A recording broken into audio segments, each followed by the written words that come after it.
Kas yra geriau? Implantai ar riebalai? Sako, aš turėjau negražią nosį ir aš visą gyvenimą norėjau ją susitvarkyti. Pasakyk, kaip norėtum, kad siūčiau su užmetimu, be užmetimo. Tiesiog, aš nežinau, aš nemanau, kad aš rinkausi. Tikrai ateina su šitą problemą ir mes ją sprendžiam. Nuostabi nosis. Nuostabi. Raktinė valandėlė su Andriumi Pajėda.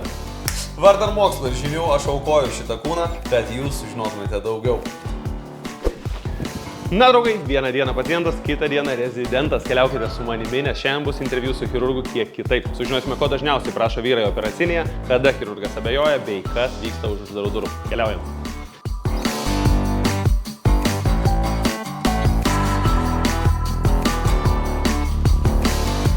Labas. Sveikas gyvas. Pildosi mano svajonės. Sveikas atvykęs į mano ofisą. Čia tau iš karto rašiklis, pas mus mes su tokiais rašom. Gerai. Einam parodysiu, kaip atrodo viskas viduj. That's where the magic happens, huh? The magic happens here.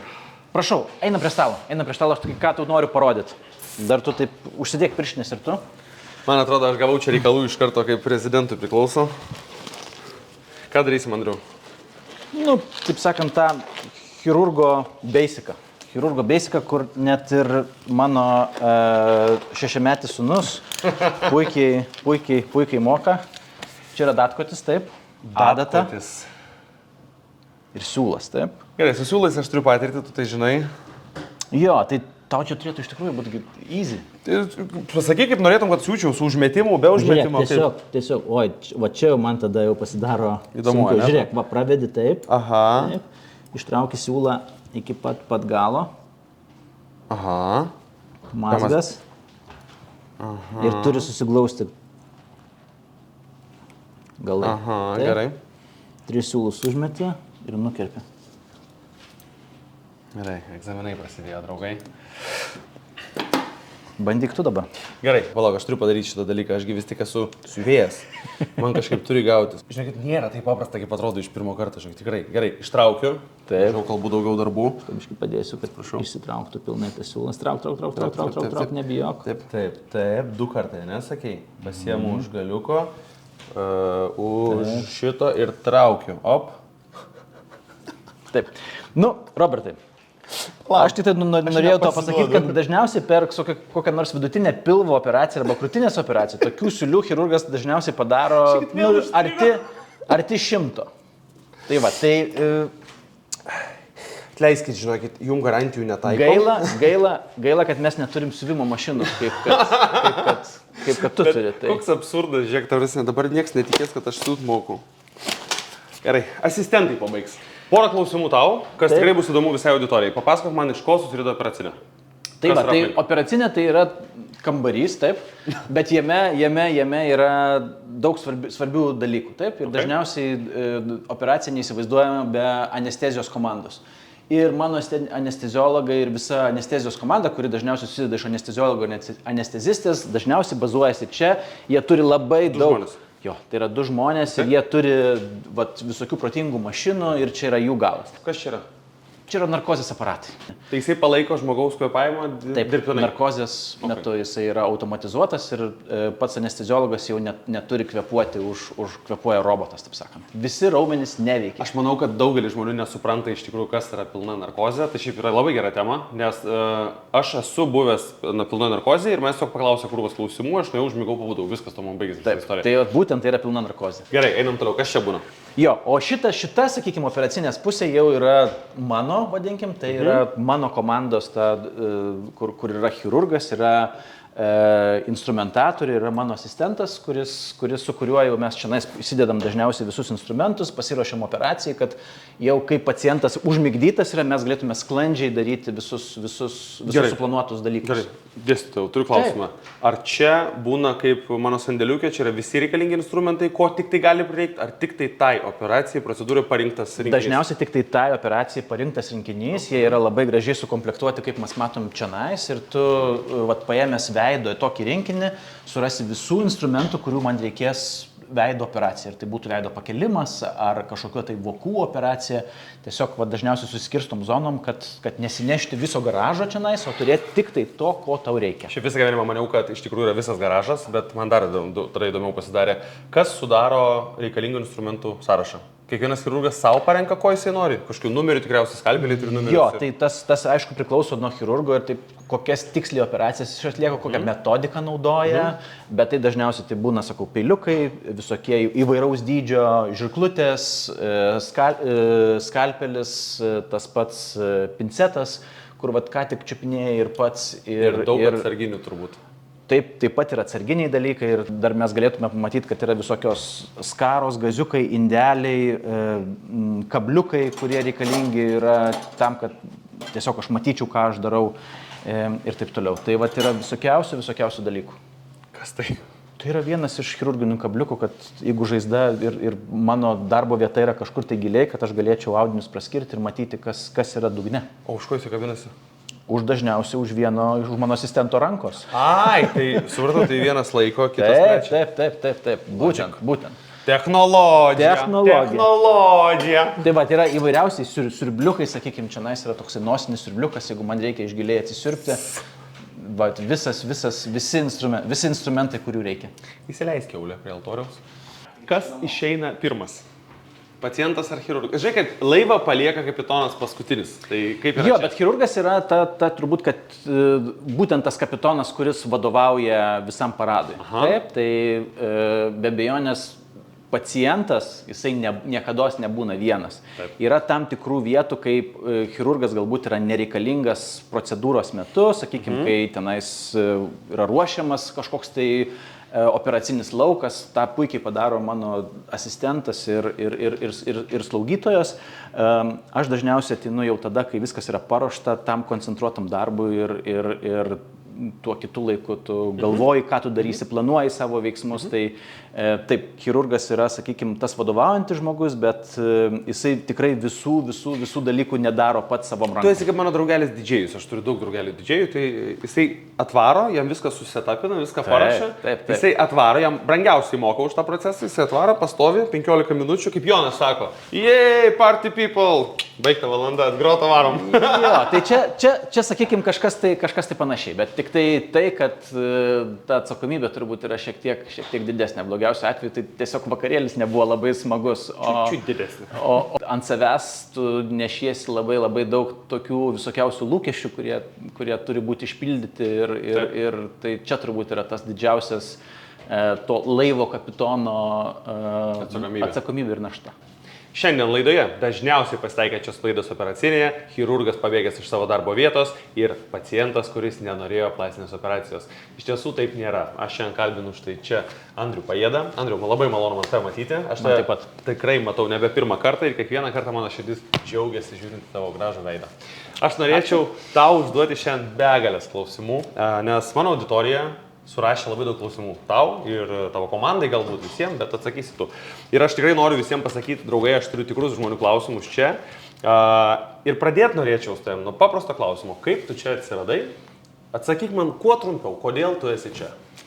Nežinau, mamytė ir tėvelis turbūt vis tiek kažkaip čia įtakoja, žinok, jie susitiko kažkaip tai vieną dieną po dienos, taip toliau ir aš nežinau, aš nemanau, kad aš rinkausi, manau, kad tiesiog aplinkybės susidėjo taip, kad aš pamačiau vieną žmogų, kitą, trečią ir tiesiog tu atsiduri ten, kur esi. Kur tau reikia būti. Kur reikia būti ir turbūt, kad nelabai norėčiau šitos vietos ir keisti, jaučiuosi visai gerai, jaučiuosi kaip namie. Žiūrėk, pradėkime nuo auditorijos klausimų ir dažniausiai šiaip užduodamas klausimas buvo, ar Andrius operuoja tik moteris.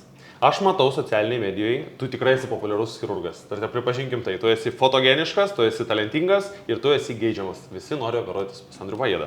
To klausimas ir yra, aš matau, kad tu operuoji moteris, bet tikriausiai juk operuojasi ir vyrai. Ar tai yra tiesa? Taip, tikrai taip nereikėtų išskirti, kad tik tai moteris ar tik tai vyrai. Šiaip jau tai visi mes esame žmonės ir šiandien tai yra tas požiūris tikrai yra pasikeitęs. Kiekvienas žmogus nori atrodyti gražiai, pasitempęs.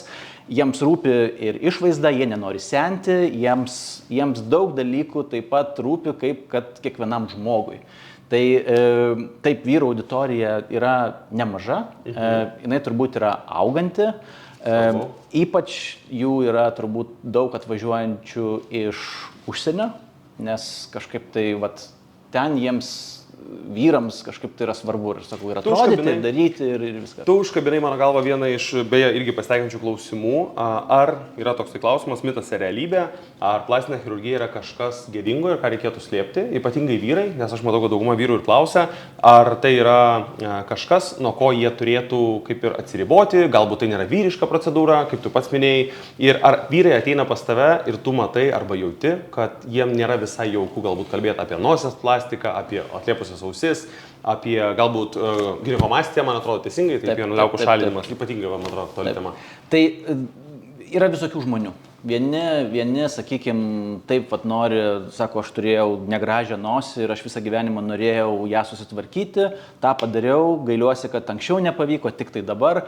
Tuo yra labai patenkinti ir tiesiog žmogaus būdas yra toksai, kad jisai tiesiog kalba apie tai visiems, tiesiog skleidžia tą gėrį ir tokia... Panašu į mane? Nenorėjau, jau čia tu pasakei taip. Tai pasakei. Va, ir yra žmonių, kurie yra visiškai kuklus ir nori tiesiog sutvarkyti tą dėl savęs ir tą padaro. Ir aš sako, norėčiau tokio rezultato, kad iš principo tai būtų nepastebima. Ar tai nėra geriausias rezultatas?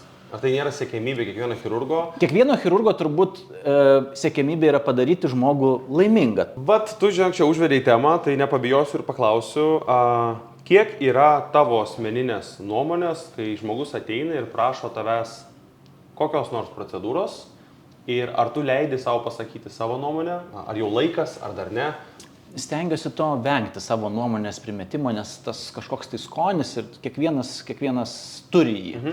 Tai gal turbūt mano tokia rolė yra tiesiog, kad žmogus tikrai apsvarstytų ir pagalvotų iš principo, ką jisai daro, kokios yra rizikos ir kuo tai baigsis ir kas bus po 10-15 metų.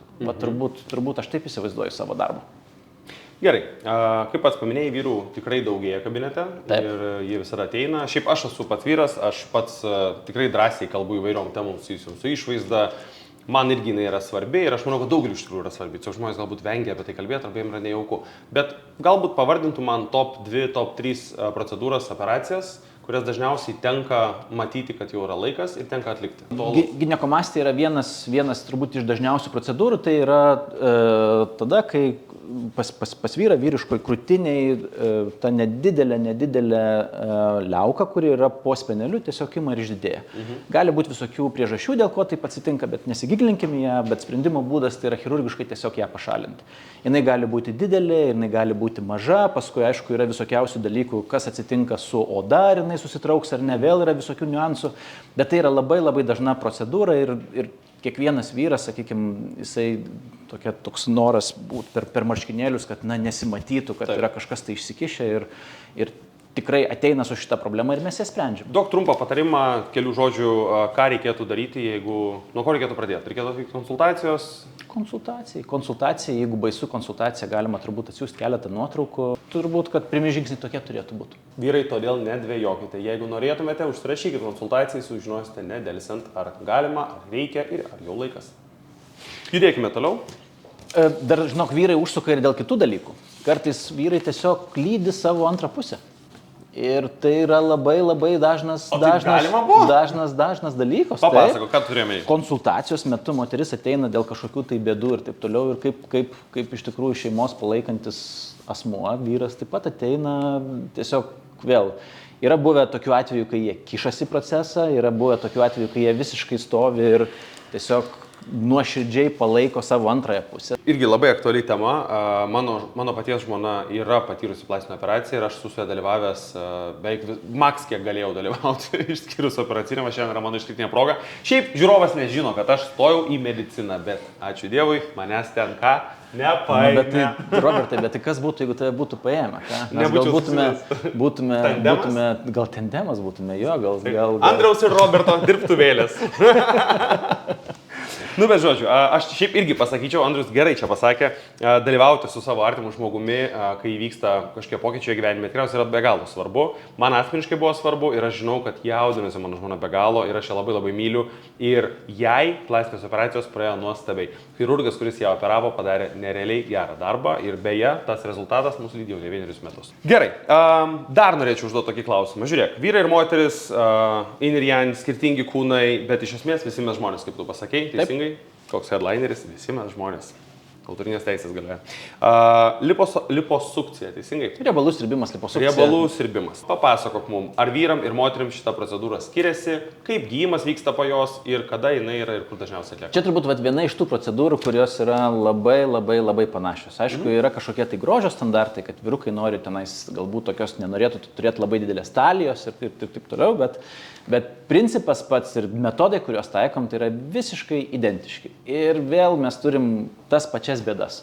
Dažniausiai atvyksta kažkoks tai sportuojantis žmogus, individas, nevadinkim, kad tai yra vyras ar moteris, sako, aš darau viską, sportuoju, prisižiūriu mitybą, taip svoris nukrito, bet tam tikros vietos kelia neramumo. Ir kas tada? Tada kreipiasi į mane. Ir tai vėl visiškai nesvarbu, ar tu esi vyras ar moteris. Čia aš. Sportuoju, prižiūriu mitybą, bet kažkaip nepaėjo. Klausimas iš vieno iš mano sekėjų. Po kiek laiko po gimdymo galima operuotis?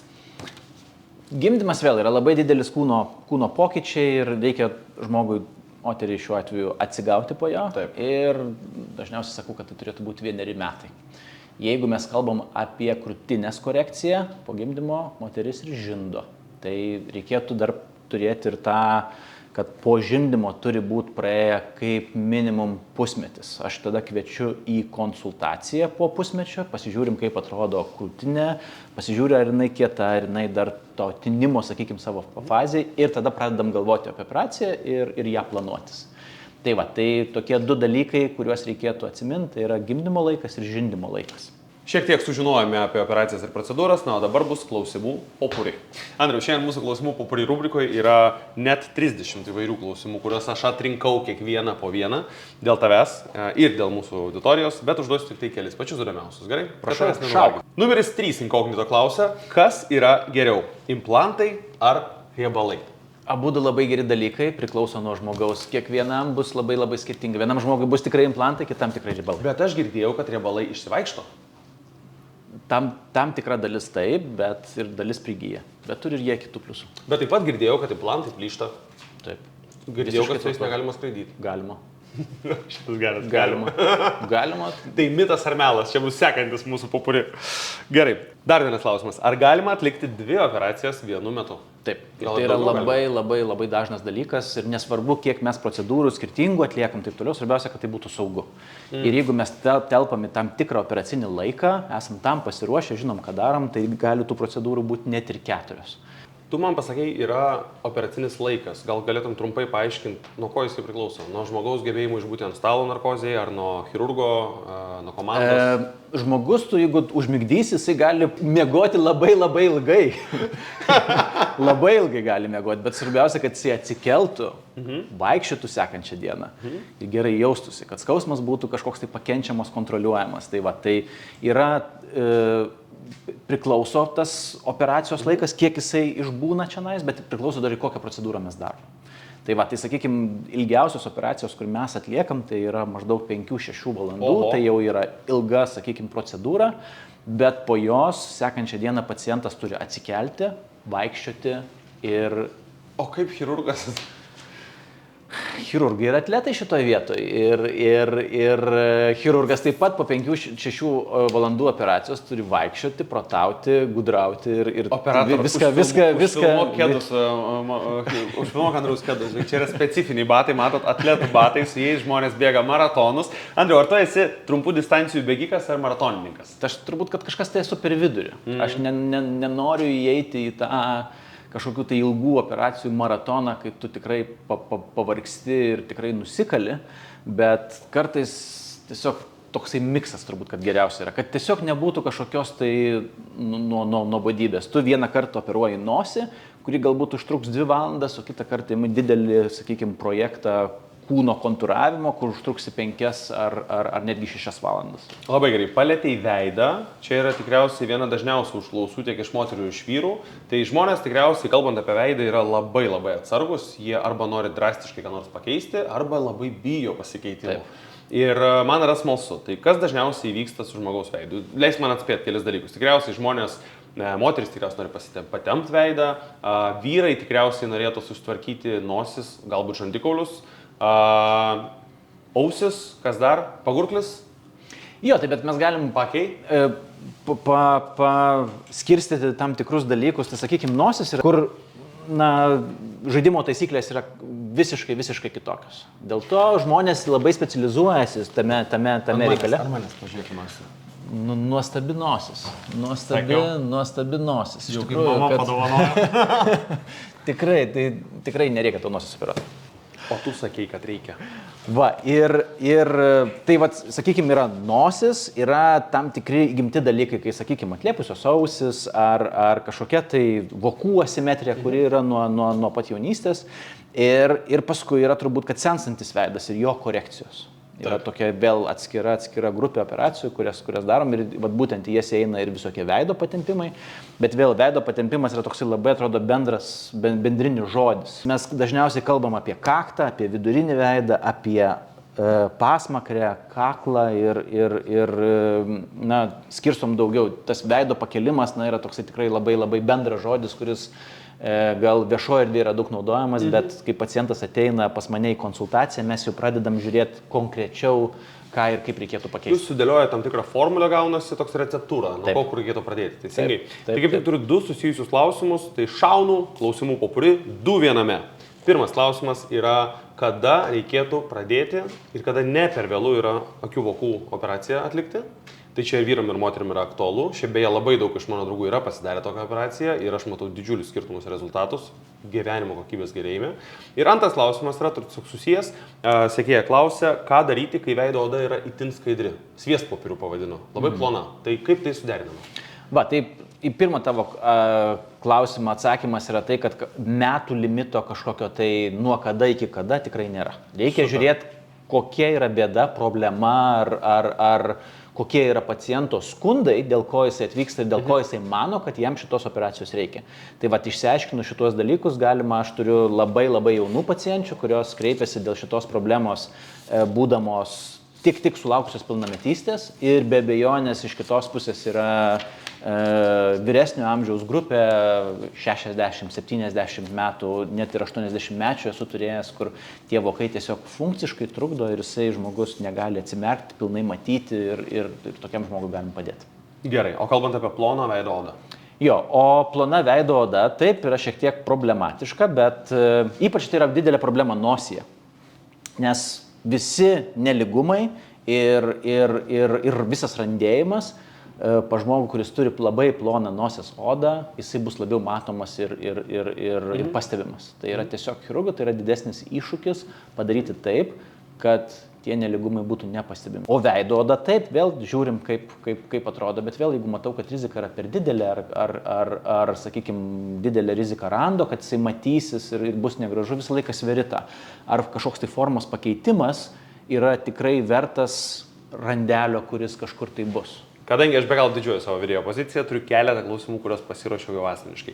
Man yra įdomu, aš stebiu tave online, taip pat stebiu klinikos darbą online ir aš matau, kad tu ne tik operuoji lietuvius, tu operuoji pasaulį. Pas tave atvažiuoja begalė žmonių iš kitų aplinkinių šalių. Ir ne tik, visos Europos tikriausiai. Kuo skiriasi žmonės? Ar mentalitetu, ar poreikiais, ar lūkesčiais, bendravimu? Papasakok šiek tiek. Jo, tai čia yra labai iš tikrųjų įdomi darbo dalis, kad būtent šituose, kaip anksčiau minėjau, namuose tikrai turim labai daug pasaulio. Taip? Tai ne tik pacientai atvyksta pas mus iš užsienio, iš Europos, be abejonės turim iš už Atlanto atvykstančių jau žmonių, bet taip pat ir chirurgai atvyksta iš įvairiausių vietų, kur nori pamatyti, ką mes šiandien darom, tiesiog mokytis. Didžiausia, sakykime, mano kaip žmogaus, kad man tada reikia mažiau keliauti pačiam po pasaulį ir pamatyti, kas jame vyksta. Tiesiog pasaulis atvažiuoja pas tave. Tai yra labai svarbus dalykas mano kasdienybei. O tie lūkesčiai, norai ir taip toliau yra labai įvairūs. Sakykime, jeigu mes dar tokių žmonių, sakykime, neturim, bet taip, Brazilijoje, sakykime, ta talija yra šventas dalykas. Ir jinai turi būti tokia kaip vapsvos, kur su rankom mergaitė turi apkabinti ir tos pirštų galai turi susiglausti.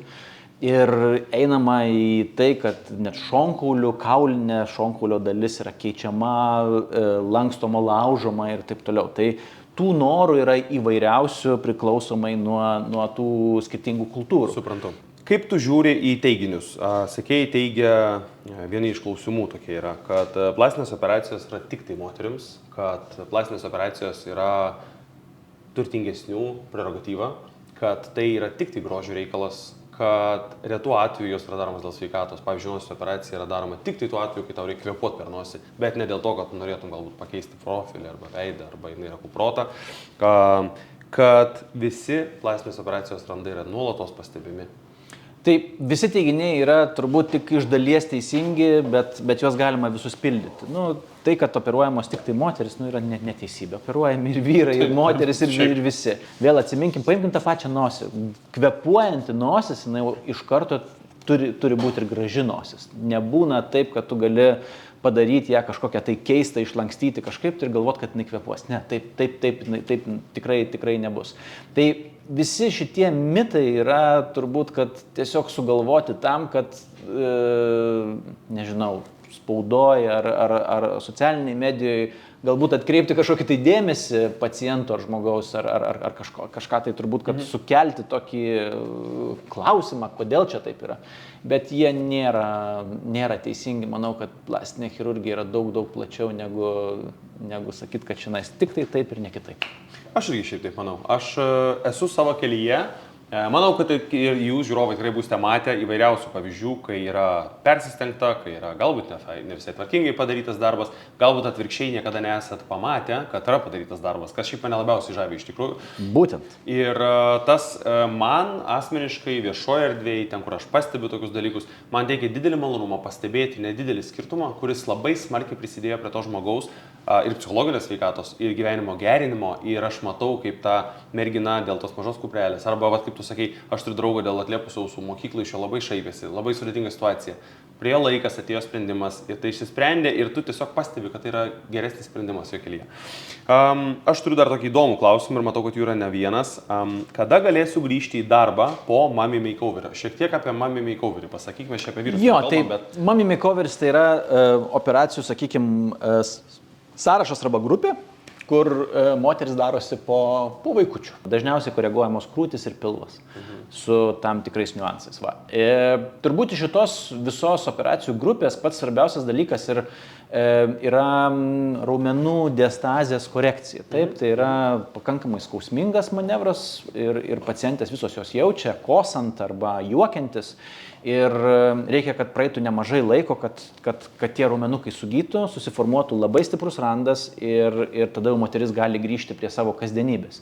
Tai dažniausiai netgi sakom, iki 3 mėnesių jinai neturėtų kažko tai sunkaus kelti, sportuoti. Tai turbūt, kad čia yra pagrindinis dalykas, dėl ko po šitos operacijos yra ilgas atsigavimo laikas. Aišku, būna ir tokių situacijų, kai mes tų raumenų nekoreguojam. Tada turbūt, kad jinai darbą galėtų grįžti daug anksčiau, pagal tai, kaip jaučiasi, koks yra tinimas. Tai vat. Supratau. Aš šiaip norėčiau tiesiog pasakyti, kad visos moteris, kurios yra išgyvenusios gimdymą vienokiu ar kitokiu būdu, tai čia yra didvyrės mano akise, jos yra padariusios neįtikėtinai didžiulį darbą. Ir dėje, bet matau kartais iš sekėjų komentarų, kad jos jaučiasi nesaugiai, neužtikrintai dėl pakitusių formų, dėl krūtinės, dėl pilvo ir taip toliau. Dažniausiai apie tai net nekalba arba kalbas tik su draugiam. Tai vat kai kurios iš jūsų, kurios man parašėt, ačiū jum. Ir tikriausiai tiesiog palinkėčiau ateiti konsultuotis, kalbėti ir spręsti, nes jūs gyvenate kiekvieną dieną ir galite gyventi tiesiog kokybiškiau ir geriau. Pabaigiam su Andrium kalbėti apie visus rūpimus klausimus, o jūs noriu paskatinti, nedvejokite ir siūskite savo užklausas į nordclinic.lt ir gausite chirurgo konsultaciją tiesiog online ir iškart sužinosite, ar esate tinkamas operacijai jau dabar, o gal dar ne. Na, o dabar mėgstamiausia jūsų rubrika Praktinė valandėlė su Andriumi Pajėda. Vardan mokslo ir žinių aš aukoju šitą kūną, kad jūs sužinotumėte daugiau. Gerai, Robertai, pasižiūrim, ką tu turi. Tu turi labai daug ir gražių tatuiruočių. Jeigu mes turim pacientą, visi galvojam, kad mes tas tatuiruotės labai bandysim išsaugoti ir taip toliau. Turbūt, kad čia yra vėl dar vienas mitas. Dažniausiai, jeigu ta tatuiruotė yra ant pilvo ir mes norim pakeisti pilvo išvaizdą, tai į tą tatuiruotę turbūt nekreipsim labai dėmesio, nes tatuiruotė gali būti pakeista. Vėl žiūrėsiu, kur yra randas ir po tokios operacijos, jeigu matysim, kad tatuiruotę reikia kažkaip tai koreguoti, tikrai nueisi pas tatuiruočių meistrą ir padarys taip, kad būtų vėl viskas gražu. Maža investicija. Taip, Robertai, tavo krūtinė. Ir turim spenelis ir yra pigmentuota ir nepigmentuota oda. Tai yra vėl puikia vieta, kur gali būti paslėptas randas. Visą laiką, ar tai yra moteris ar vyras, pjūviai yra daromi toj vietoje, kur pigmentuota ir nepigmentuota oda susitinka ir taip randas iš principo lieka nepastebimas. Taip pat yra bamba. Yra vienas iš dalykų ir turbūt šiandien moterims bus labai svarbu, kokia yra bambos filosofija. Taip? Labai svarbu, kad bamba būtų ne tik graži, bet bamba turi būti ir patogi. Draugai, rubrika Bambos filosofija.